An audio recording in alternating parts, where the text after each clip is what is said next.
ನಮಸ್ಕಾರ ಗೆಳೆಯರೆ. ಒಂದು ಕ್ಷಣ ಇಡೀ ಜಗತ್ತನ್ನೇ ಬೆಚ್ಚಿ ಬೀಳುವಂತೆ ಮಾಡಿದ ಬರ್ಮುಡಾ ಟ್ರಯಾಂಗಲ್ ಅಥವಾ ಡೆವಿಲ್ ಟ್ರಯಾಂಗಲ್, ಈ ಟ್ರಯಾಂಗಲ್ನ ಬಗ್ಗೆ ಇಂದಿನ ವಿಡಿಯೋನಲ್ಲಿ ತಿಳಿದುಕೊಳ್ಳೋಣ. ಈ ಬರ್ಮುಡಾ ಟ್ರಯಾಂಗಲ್ವು ಅಟ್ಲಾಂಟಿಕ್ ಸಾಗರದ ಒಂದು ಭಾಗವಾಗಿದೆ. ಫ್ಲೋರಿಡಾದಿಂದ ಪ್ಯುರ್ಟೋರಿಕೋವರೆಗೆ, ಪ್ಯುರ್ಟೋರಿಕೋದಿಂದ ಬರ್ಮುಡಾ ದ್ವೀಪದವರೆಗಿನ ನಡುವಿನ ತ್ರಿಜ್ಯಾಕಾರದ ಸ್ಥಳವೇ ಈ ಬರ್ಮುಡಾ ಟ್ರಯಾಂಗಲ್. 1492ರಲ್ಲಿ ಕ್ರಿಸ್ಟೋಫರ್ ಕೊಲಂಬಸ್ಸನು ಈ ಮಾರ್ಗದ ಮೂಲಕ ಹೋಗುವಾಗ ಆತನ ದಿಕ್ಸೂಚಿಯು ಕಾರ್ಯ ಮಾಡುವುದನ್ನು ನಿಲ್ಲಿಸುತ್ತದೆ.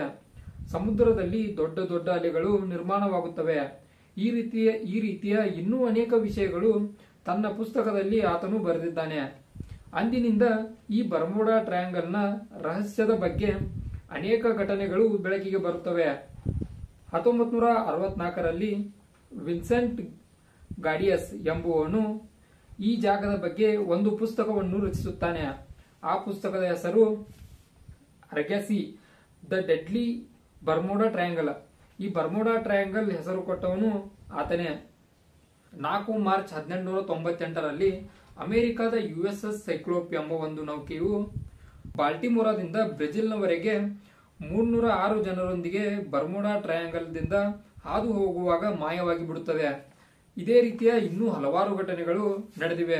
ಉದಾಹರಣೆಗೆ 1942ರಲ್ಲಿ ಅಮೆರಿಕದ ಒಂದು ವಿಮಾನ ಈ ಮಾರ್ಗದ ಮೂಲಕ ಹೋಗುವಾಗ ಆ ವಿಮಾನವು ಮಾಯವಾಗಿ ಬಿಡುತ್ತದೆ. ನಂತರ 1942ರಲ್ಲಿ ಡಿಸೆಂಬರ್ನಲ್ಲಿ ಅದೇ ವಿಮಾನವನ್ನು ಹುಡುಕಲು ಮತ್ತೊಂದು ತಂಡ ರೆಡಿಯಾಗಿ ಆ ವಿಮಾನವನ್ನು ಹುಡುಕಲು ರೆಡಿಯಾಗುತ್ತದೆ. ಆದರೆ ಆ ವಿಮಾನಗಳು ಕೂಡ ಮಾಯವಾಗಿ ಹೋಗುತ್ತವೆ. ಈ ರೀತಿಯ ಇನ್ನೂ ಅನೇಕ ಘಟನೆಗಳು ನಡೆದಿರುವುದರಿಂದ ಈ ಜಾಗ ಜನರ ದೃಷ್ಟಿಯಲ್ಲಿ ಬೇರೆ ಬೇರೆ ಆಯಾಮಗಳ ಹೆಸರನ್ನು ಹೊಂದಿದೆ. ಅಂದರೆ ಭೂತದ ಜಾಗ, ಏಲಿಯನ್ಸ್ಗಳ ಜಾಗ, ಭಯಂಕರ ಜಾಗ, ಇನ್ನೂ ಅನೇಕ ಹೆಸರುಗಳಿಂದ ಈ ಜಾಗವನ್ನು ಕರೆಯುತ್ತಾರೆ. ಆದರೆ ಈ ಘಟನೆಗಳ ಹಿಂದಿನ ರಹಸ್ಯವನ್ನು ಸೈಂಟಿಫಿಕ್ ರೀಸನ್ಗಳಿಂದ ನೋಡುವುದಾದರೆ, ಈ ಜಾಗದಲ್ಲಿ ಅತ್ಯಂತ ಹೇರಳವಾಗಿ ಮಿಥೇನ್ ಹೈಡ್ರೇಟ್ ಇರುವುದರಿಂದ ಈ ಜಾಗದಲ್ಲಿ ನೀರಿನ ಡೆನ್ಸಿಟಿ ಕಡಿಮೆ ಇದೆ. ನೀರಿನ ಡೆನ್ಸಿಟಿ ಕಡಿಮೆ ಇದ್ದರೆ ಯಾವುದೇ ಒಂದು ವಸ್ತು ಆಗಲಿ ನೀರಿನ ಮೇಲೆ ತೇಲುವುದಿಲ್ಲ, ಬದಲಾಗಿ ಮುಳುಗಿ ಹೋಗುತ್ತವೆ. ಆದ್ದರಿಂದಲೇ ಇಲ್ಲಿ ಹಡಗುಗಳು ಮುಳುಗಿ ಹೋಗುತ್ತಿವೆ. ಮತ್ತೊಂದು ಸೈಂಟಿಫಿಕ್ ರೀಸನ್ ಅನ್ನು ನೋಡೋದಾದ್ರೆ, ಈ ಜಾಗದಲ್ಲಿ ಕೆಳಗಡೆ ಸಣ್ಣ ಸಣ್ಣ ಬೆಟ್ಟಗಳು ಇವೆ. ಆದ್ದರಿಂದ ಆ ಬೆಟ್ಟಗಳಿಗೆ ಹಡಗುಗಳು ಬಡಿದು ಅಲ್ಲಿಯೇ ಮುಳುಗಿ ಹೋಗುತ್ತಿವೆ. ಮತ್ತು ಈ ಜಾಗವು ಅತ್ಯಂತ ಭಯಂಕರವಾದ ಮೋಡಗಳಿಂದ ಆವೃತವಾದ ಜಾಗವಾಗಿದೆ. ಆದ್ದರಿಂದ ಇಲ್ಲಿ ಯಾವುದೇ ಮಾರ್ಗ ಸಲೀಸಾಗಿ ಕಾಣುವುದಿಲ್ಲ. ಇದು ಕೂಡ ಒಂದು ರೀಸನ್ ಆಗಿದೆ. ಮತ್ತು ಅಲ್ಲಿನ ನೇವಿಯವರು ತಿಳಿಸುವ ಪ್ರಕಾರ ಈ ಜಾಗವು ಅತ್ಯಂತ ಹೆವಿ ಟ್ರಾಫಿಕ್ ಇರುವ ಜಾಗವಾಗಿದೆ.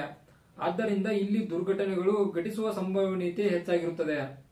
ಈ ಎಲ್ಲ ಕಾರಣಗಳು ಈ ಜಾಗದ ಕುರಿತಂತೆ ಸೈಂಟಿಫಿಕ್ ಕಾರಣಗಳಾಗಿವೆ. ಪ್ರಸ್ತುತ ಈಗಿನ ಟೆಕ್ನಾಲಜಿಯನ್ನ ಬಳಸಿಕೊಂಡು ಈ ಜಾಗದ ಮೇಲೆ ವಿಮಾನಗಳು ಮತ್ತು ಹಡಗುಗಳು ಇಂದಿನ ದಿನಮಾನಗಳಲ್ಲಿ ಸುಲಭವಾಗಿ ಸಾಗಿ ಹೋಗುತ್ತಿವೆ. ಇಲ್ಲಿ ಅಚ್ಚರಿಪಡಿಸುವ ಒಂದು ವಿಷಯವೇನೆಂದರೆ, ಜಗತ್ತಿನ 10 ಭಯಂಕರ ಸ್ಥಳಗಳಲ್ಲಿ ಈ ಬರ್ಮುಡಾ ಟ್ರಯಾಂಗಲ್ ಬರುವುದಿಲ್ಲ. ಅಂದರೆ ನೀವೇ ಯೋಚನೆ ಮಾಡಿ, ಈ ಬರ್ಮುಡಾ ಟ್ರಯಾಂಗಲ್ ನಲ್ಲಿ ಯಾವುದೇ ತರಹದ ಮಿಸ್ಟೀರಿಯಸ್ ಘಟನೆಗಳು ನಡೆದಿಲ್ಲ. ಎಲ್ಲ ಘಟನೆಗಳಿಗೆ ಒಂದೊಂದು ಸೈಂಟಿಫಿಕ್ ರೀಸನ್ಗಳಿವೆ. ಮತ್ತು ಈ ಬರ್ಮುಡಾ ಟ್ರಯಾಂಗಲ್ ಅನ್ನೇ ಹೋಲುವ ಮತ್ತೊಂದು ಟ್ರಯಾಂಗಲ್ ಜಪಾನ್ನ ಬಳಿಯೂ ಕೂಡ ಇದೆ.